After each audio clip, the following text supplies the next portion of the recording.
พี่น้องเว้ยมีเฮ็ดได้บัดมีทางไกลเด้อมึงจะบอกว่าซื้อหวดนี่มันเป็นเงินมันเป็นเงินเท่าดอกเป็นเงินทางผู้ใหญ่ใจดีจากพังไทยเพิ่นฝากเงินมาเฮา1,000 บาท1,000 บาทนี่ได้600,000 600,000 5 600,000 5 1 2 3 4 5 600,000 5แต่ว่าที่นี่แหละบ่มีเงินหน่อยทอดบ่มีเงินหน่อยเนาะเอาลุงหนวดก็เลยให้น้องเพิ่น600,000 5เลยหวดนี่ก็ถือว่าลุงหนวดซื้อให้ก็ได้กันบัดขอบใจเด้อลูกครับทักทายสวัสดีเด้อพ่อแม่พี่น้องซีเบิดสุขุสุขคนพี่น้องพบเจอกันในคลิปนี้เนาะซื้อหวดพี่น้องเว้ยหวด1เขามาให้ทางน้องใจดีเพิ่นเนาะจำนวน1อันหรือว่า1หวดพี่น้องเว้ยเนาะบ่แม่นเป็นเงิน1หวดพี่น้องเนาะเป็นเงินทางพระอาจารย์เนาะพี่น้องเพิ่นอยู่ฝั่งไทยแต่ว่าเพิ่นก็บ่ได้ประสงค์ออกนามพี่น้องเนาะมีแต่ว่าให้ลุงหนวดโทรมาหาลุงหนวดเนาะพี่น้องเนาะว่าอยากให้ลุงหนวดเป็นสะพานบุญเด้อว่าซั่นเนาะซื้อหวดให้ทั้งน้องเพิ่นแน่ว่าซั่นเนาะลุงหนวดก็ซื้อมาแล้วพี่น้องเนาะก็จำนวนเงิน 1,000 บาทได้เป็นเงินกีบได้อยู่600,000 เงินกีบพี่น้องเนาะลุงหนวดก็ขอบคุณทางพระอาจารย์เด้อที่เพิ่นไว้วางใจให้หนวดเป็นสะพานบุญในครั้งนี้เนาะพี่น้องเนาะขอให้พระอาจารย์เจริญศีลธรรมเด้อสาธุอาจารย์เพิ่นเนาะเดี๋ยวนี้การทั้งหมดก็ไปหาทั้งหมดจะดีเพิ่นก็พี่น้องเนาะ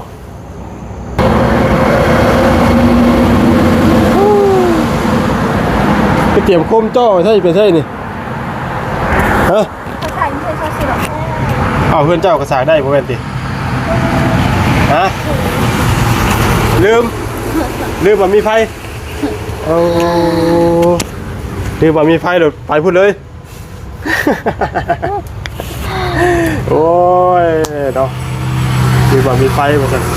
เจ้าต้องใส่ถุงยางนี่ขึ้นไปห่อยไว้เวลาจะสากแบตยังมีปลั๊กไฟด้วยนี่แหละ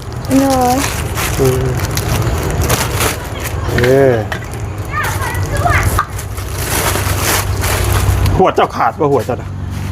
ฮะหัวเบิ่งก่อนไปเบิ่งด้วย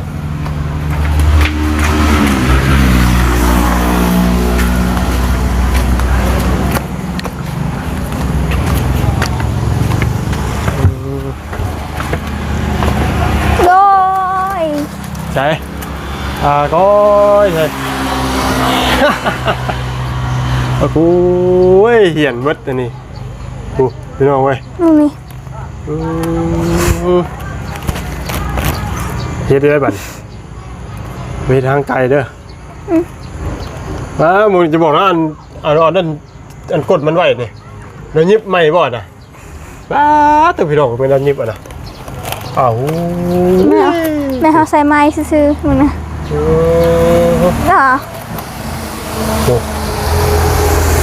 เราใช้ไม้ซื่อๆอัดนะนี่แต่เพิ่นยังได้กินข้าวเนาะใจตนคือหาเห็นกันเลยลุงหาสิเห็นโบ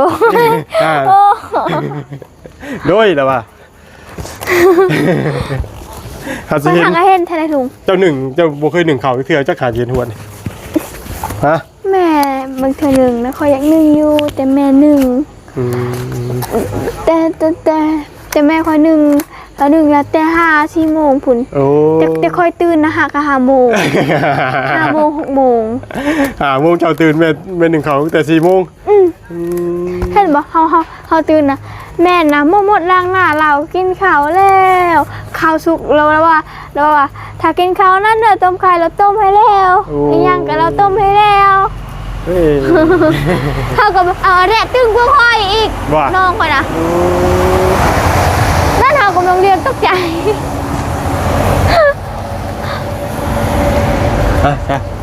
เดี๋ยวขึ้นไปเฮือนไปไว้ให้แล้วนะ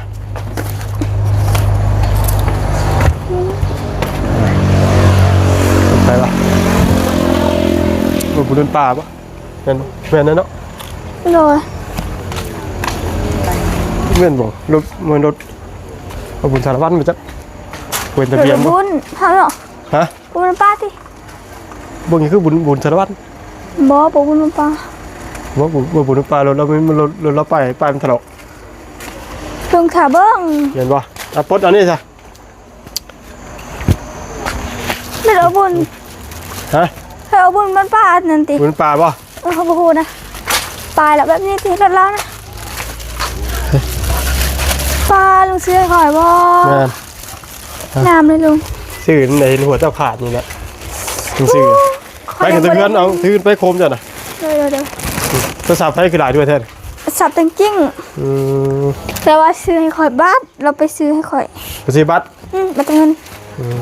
มไปเอาหัวขึ้นน้ำรถขึ้นมาหลอบคำไปน้องเลยมาสอนถึงบอกวิธีในการใช้ไฟฟ้าน้องคนอีกรอบเนาะไปน้องเลย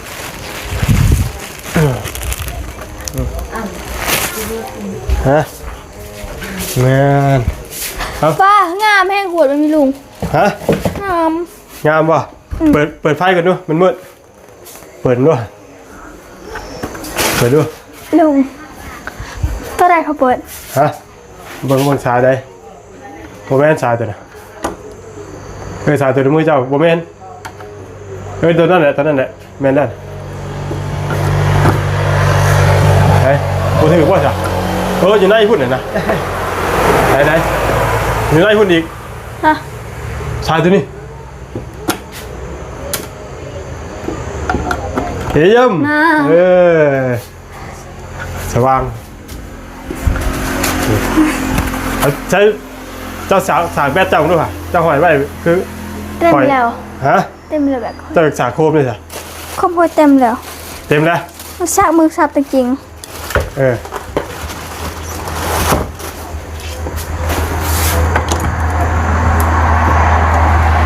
เสียได้เยอะ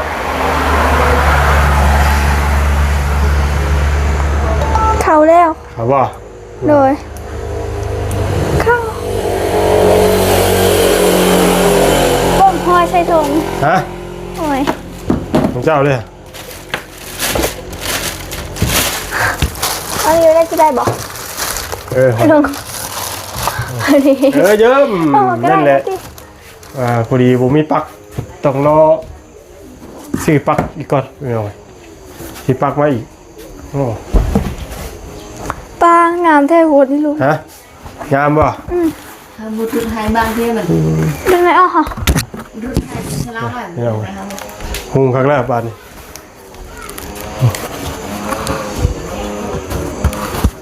เป็นยังไงไฟไต่เลยบ่ของเจ้าน่ะลองไต่บ่ลองไต่ผมดูอ่ะ ชื่อตัวอะไรบอก อันนั้นหอมจะดีบ้างเหรอจะดีเบิ่งก่อน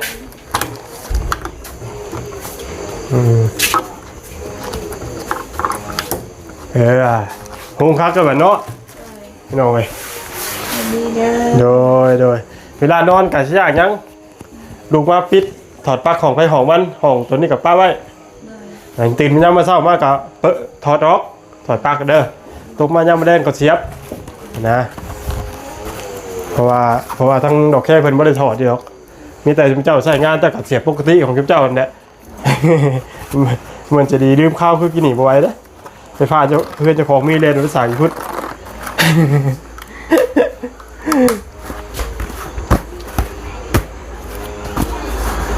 แต่ว่าไฟแสงโซลาร์เซลล์นี่กะเหมือนว่าได้ไฟฟ้าแล้วมีคนมาขอนะเอาให้บ่ได้เลย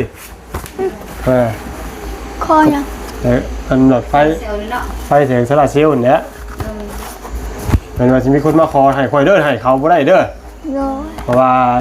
เทื่อเวลามันแดดมันยังเขาก็ใช้ได้ปกติ โดย นั่นน่ะไม่ใช่ปัญหาน่ะ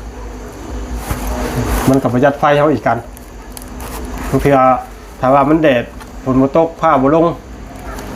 ไฟแสงโซลาร์เซลล์เจ้ามันกะเปิดได้ปกติเจ้ากะส่วนนี้เจ้ากะบ่ได้เปิดกะไม่แต่ใช้งานแบบว่าสากแบตสากอย่างธรรมดาก็ได้คือกัน ไฟอีกกันนะอันนี้เรียบร้อยไว้เลยกับพิมพ์มาได้เนี่ย โอ้เพราะว่าพี่ทิมจะลุงลืมตลอดเพราะว่าพี่ทิม ไปพิมพ์ ค่อยมาลุงซื้ออะไรนี่ นี่บ่เขาซื้อมา30,000เขาจะมาขายให้ต่อให้ตัว อะไร 40เอาค่าลูกค้าน้ำมูกน้ำมันเขาก็ต้องมัน บ่ลุงซื้อให้คอยต้องให้คอยน้ำใจคอย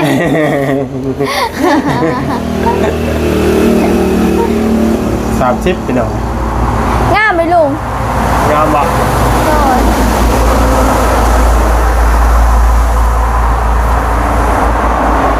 สอบไฟยามมาแรงพี่น้องปรุงจัดจ้าดีแนะนำอธิบายทักน้องเพิ่นเนาะที่วางมีปลักเสียบเพิ่มเติมกันยังว่าดึงเขาห้องพี่น้องไว้ปลักเสียบนี่ครับคือว่าถ้าซื้อก็ต้องซื้อ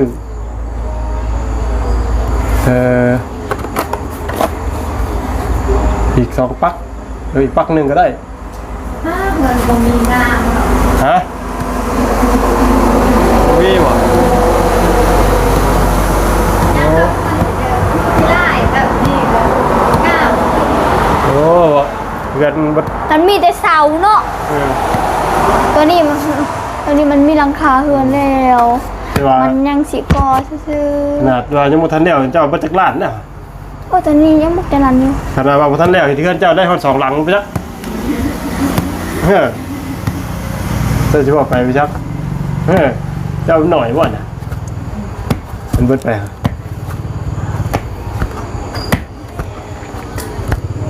สมมุติว่าซื้อมาอีกปลั๊กหนึงน้องจะดีเพิ่นลากเข้าไปในห้องเนาะย้ายสายให้จะดีไปเสียบอยู่ในแบบนี้ก็ได้กันเนาะพี่น้องเนาะล้วนแต่หมดเบิ่งจะดีหมดเบิ่งเด้อเอา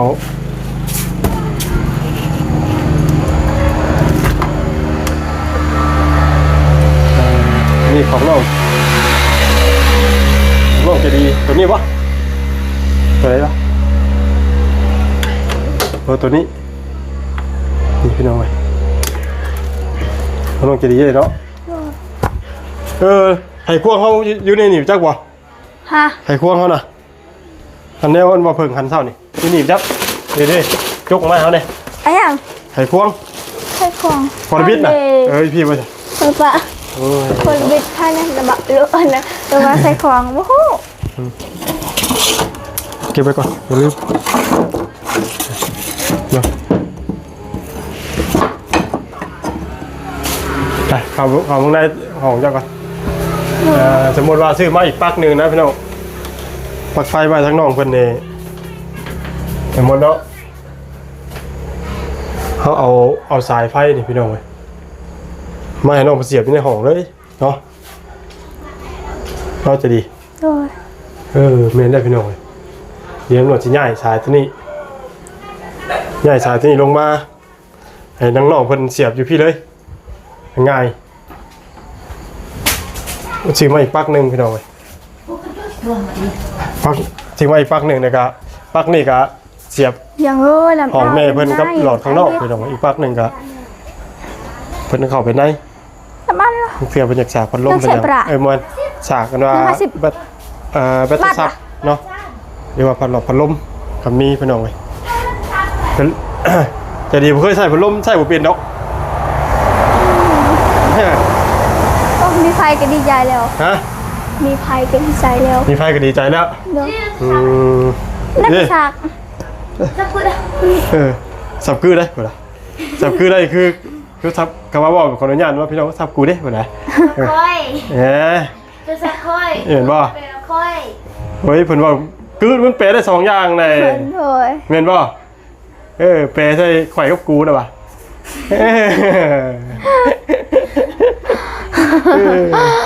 เดี๋ยวสบายดี อยากกันว่าจริงเหรอเมื่อกี้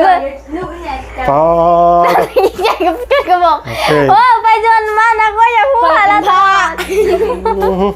พองคิดว่าเพิ่นนั่นนี่บวชได้นี่นะ ไม่พูดอะไร เราเป็นไปดักบอลเพิ่นมาใส่ดีกว่า ชื่อแม่คอย บ่ เลย เสียแม่เสียลูกอันเดียวกันเลย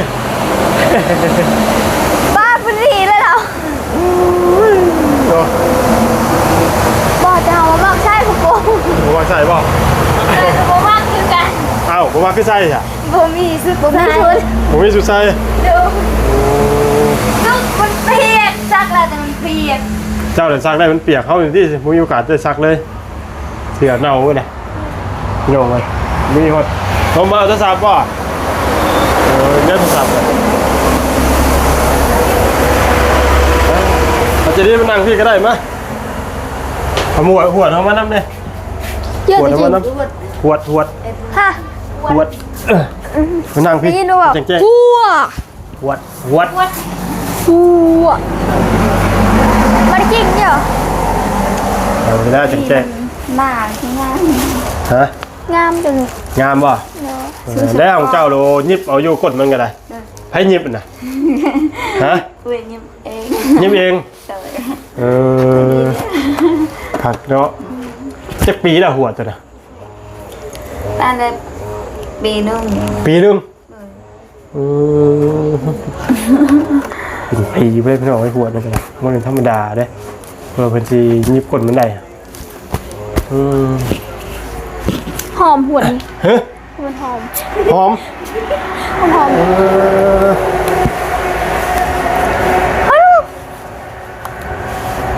โอ้ เนาะ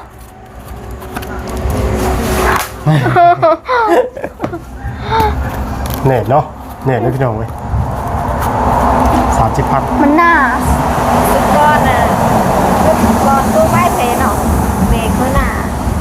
30,000เนี่ยข่อยก็บ่เคยซื้อเทื่อแล้วข่อยก็เห็นข่อยก็ซื้อมื้อนี้คือมื้อเช้านี่ได้ยังมื้อเช้านำอะไร อันแหละอันนั้นบ่ เหมาะ เด้อ โอ้บ่ได้สิเหมาะให้ เด้อ เงินอีก เด้อ ได้ 4 แสน 400,000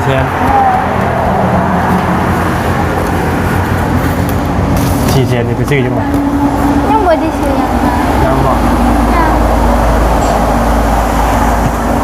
ซื้อหมอด้วยนึงติ เด้อ เวลาเรากลับบ้านเนี่ยพี่น้องวันนี้ทั้งแม่เฒ่าเราไม่ได้กับบ่ได้กับแม่เฒ่าเราอันชื่อเป็นยังไงดีเนาะพี่น้องแบบเฒ่าป่วยนะพี่น้องเฒ่าป่วยแล้วพอดีปลาเขาปลาน้ำ4-5 มื้อแล้วฉันเนาะเพราะว่ายังก็ถือว่าถึงขันเลยอันนั้นนะพี่น้องอ่ะเนาะพี่น้องก็ที่ว่าอย่างไรก็ถือว่านักเติมเลยพี่น้องเนาะทั้งว่าคนไหนเมียบ่ไล่ก็โทรบอกให้เมื่อด่วนว่าซั่นเราก็ได้เมื่อพี่น้องโอ้ยเนาะคิดว่าอย่างไรพี่น้องจังได๋ก็มีแต่สู้ๆเนาะทั้งบ่ไล่ทั้งครอบครัวพี่น้องเป็นกำลังใจให้คือกันพี่น้อง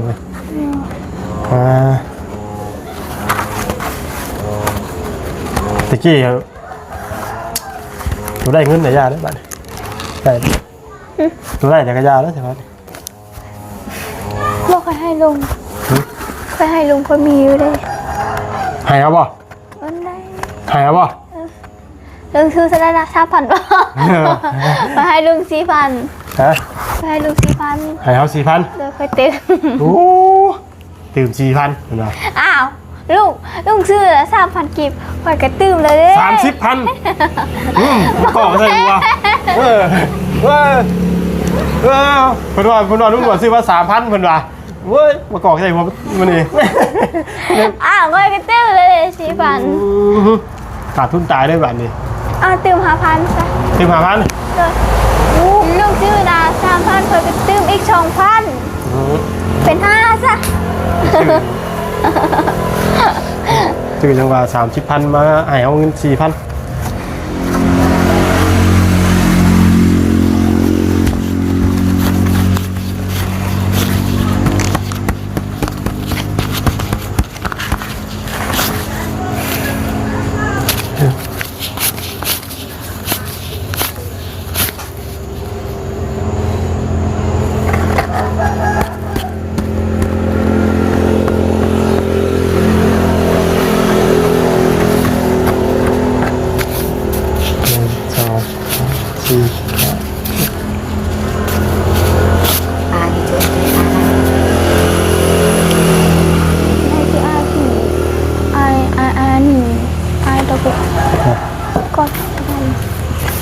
บิสกัน พังเด้อสิบอกได้เหมือนเด้อ โดย ซื้อหวดนี่มันเป็นเงินมันเป็นเงินเท่าดอกเป็นเงินทางผู้ใหญ่ใจดีจากพังไทยเพิ่นฝากเงินมาเฮา1,000 บาท 1,000 บาทนี่ได้600,000 หา1 2 3 4 5 600,000 หาแต่ว่าที่นี่แหละบ่มีเงินหน่อยเท่าบ่มีเงินหน่อยเนาะเอาลุงหนวดก็เลยให้น้องเพิ่น600,000 หาด้วยหัวนี่ก็ถือว่าลุงหนวดซื้อให้ก็ได้กันบัด ขอบใจเด้อลุง อันนี้เป็นเงินผู้ใหญ่จากฝั่งไทยเด้อเป็นเงินทางพระอาจารย์เพิ่นก็ได้บ่ได้ประสงค์บอกออกเสียงเรียกนามว่าพระอาจารย์จากฝั่งไทยพี่น้องฝากเงินมาให้ทั้งน้องจะดีเพิ่นเด้อว่าเฮ็ดเบิ่งแล้วสิดูสงสารน้องเพิ่น เอาแล้ว ฮะ ประกาศเอาแล้วดีใจ พ่อไปเด้อ